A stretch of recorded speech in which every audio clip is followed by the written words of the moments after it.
네, 매주 수요일 주간 사건 사고 소식을 알아보는 배프의 촉 시간입니다. 대한민국 최고의 프로파일러 배상훈 프로파일러 모시고요.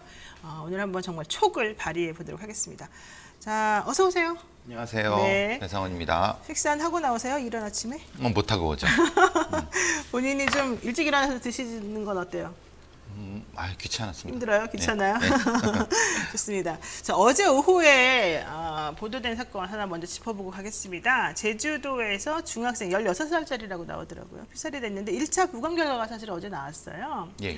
그러면서 피해자의 어머니와 사실혼 관계였던 이 성인 남성이 이 아이를 이렇게 한 것 같은데, 자, 이별 통보하니까 여기에 대해서 지금 불만을 품고 이랬다는 거 아닙니까? 예. 이거 어떻게 된 겁니까?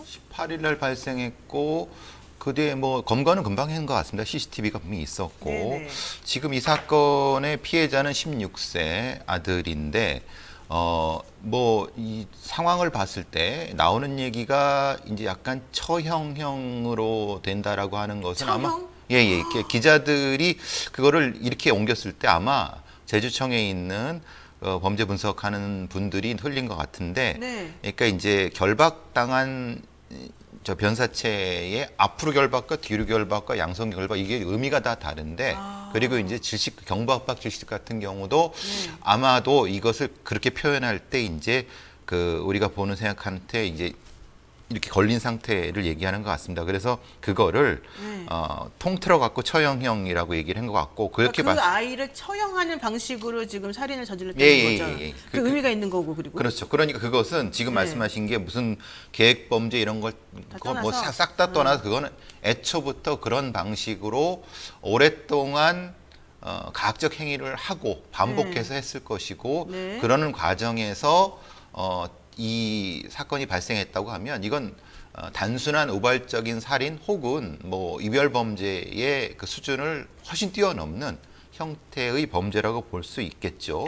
그 상태고 또 도구를 준비했다. 그러니까 네, 장갑과 그 이 끈 같은 경우라든가 결박 도구를 했다. 그렇다고 하면 이것은 다른 차원에서 수사가 진행돼야 될 것 같습니다. 말하자면 그냥 단순히 그 사실혼 관계, 말하자면 어떻게 보면 계부죠. 네. 계부가 의붓자식을 이렇게 학대해서 죽였다는 것은 기본 팩트고, 그 다음에 애초에 공범도 있었다고 해요. 범인은 48살이고 공범은 46살이라고 하는데, 그렇다고 하면 이것은 애초에 다른 의도를 가지고, 그래서 이제 수사 자체는 여기서 좀 말씀드리기 좀 어렵지만은 조금 다른 차원에서의 것을 해서 수사가 진행되면은 지금 있는 상황보다는 더 엄중한 상태가 될 수 있을 거라는 생각을 해봅니다. 그러니까 안 그래도 이 공범이 있었었고, 그다음에 사실은 이제 아이를 죽이는 방법이 무슨 의식을 치르듯이 그렇게 잔인하게 행동이 이루어졌고, 특히 자기랑 사실혼 관계에 있는 여성이 헤어지자고 한다고 해서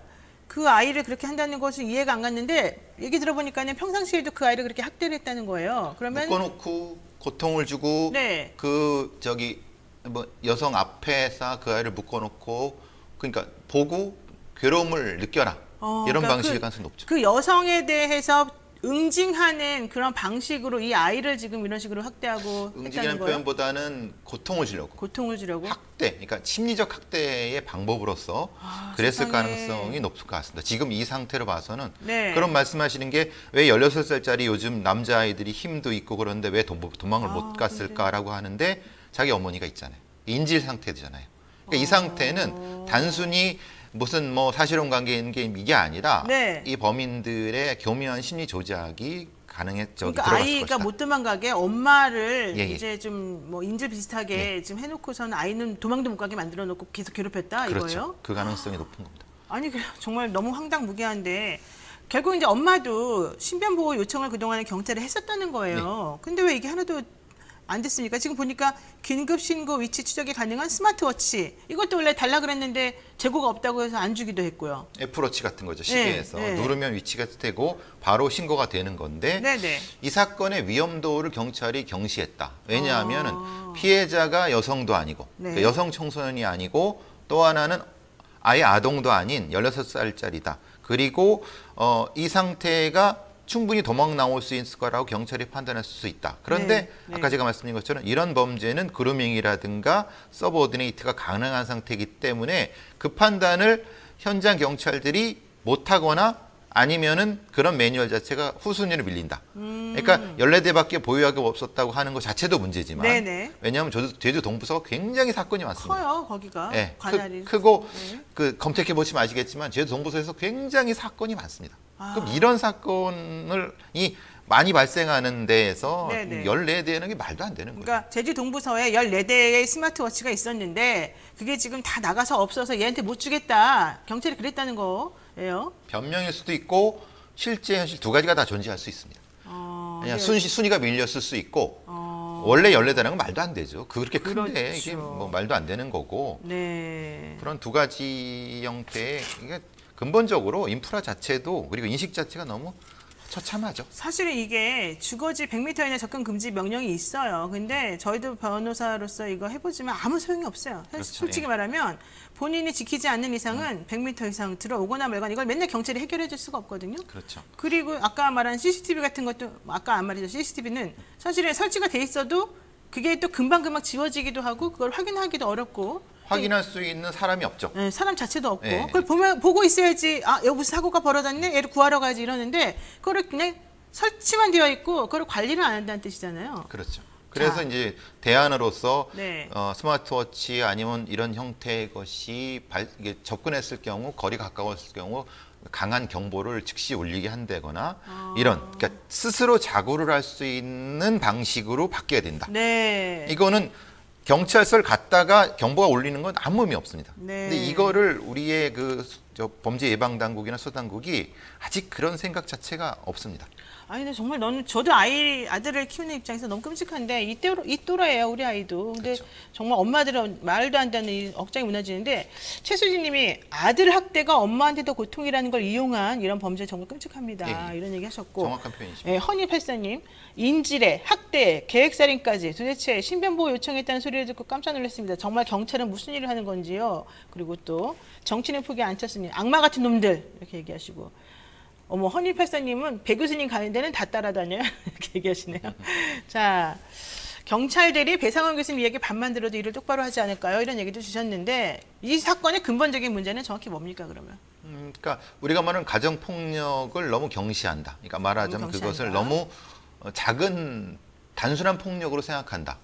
거기서 상당히 다른 형태의 아주 극단적인 폭력도 쉽게 진화될 수 있다는 것을 오히려 거기서 더 폭력적인 고통이 더 심하거든요. 그러니까 우리가 사실 아는 면식 관계에서 그 부분에 대한 우선순위를 좀 조정을 해야 되고 기계적인 측면도 반드시 해결해야 되죠. 이게 말이 됩니까? 14대가 그렇고. 이게 이 14살, 16살짜리는 무슨 죄입니까? 이게 살아보지도 못하고.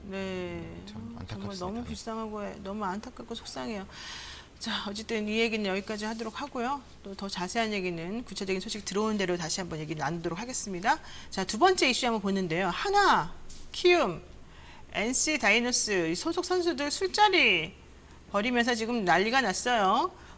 코로나 확진이 있는 건데 거기에 거짓말 논란, 또 여성이 도대체 누구였는데 여기저기 닦이면서 이런 논란이 자꾸 커지느냐 이런 의문도 있습니다. 지금 이 NC 다이노스 소속 선수들이 원정 숙소를 사용한 호텔에서 술판을 벌인 후에 코로나19에 감염이 됐는데 그 이후에 동선을 또 속였고 이 와중에 이 여성들이 한화 키움증권 선수들하고도 술자리를 같이 가진 것으로 알려졌다 이거잖아요. 자, 서울 호텔방에서 외부인과 술을 마시다가 코로나19에 걸렸다. 이거 어떻게 봐야 됩니까? 프로야구 선수들. 사건의 프레임을 좀 다시 보시죠. 다시 봐야 돼요. 이건 기자들이 마사지했다고 생각하는데 실제의 이 사건의 본질이 감염병 예방법 위반이라고 보지만은 우리가 프로야구 선수들은 경기 전에 외부인 접촉을 금합니다. 못하죠. 그렇죠. 왜냐하면은 승부 조작의 문제가 있고 도핑의 문제가 있거든요. 그래서 엄격하게 관련된 사람들이 경기가 있을 때 관련자들 자체의 연락 자체를 못하게 합니다. 외부하고 접촉을 차단하는 거예요? 왜냐하면 예전에 우리가 아시죠.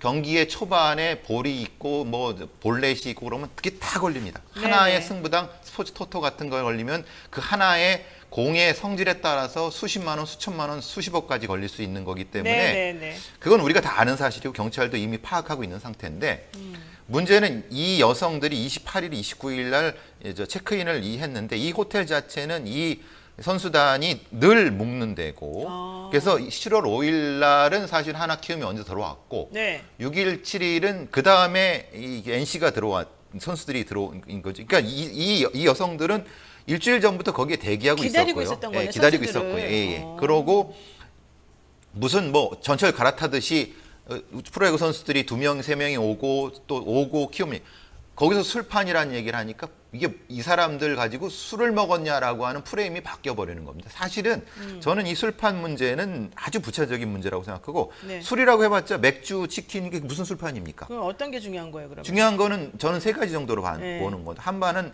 이게 도핑 관련된 부분에 문제가 있을 수 있다. 도핑 문제? 왜냐하면 네. 경기 전에 약물 검사를 반드시 근데 우리는 그렇게 좀 총체적으로 안 하거든요. 네. 샘플로 하거든요. 네. 그런 부분. 또 하나는 이제 소위 말하는 이 본인들은 극구 얘기하지 않지만 승부 조작의 문제. 네.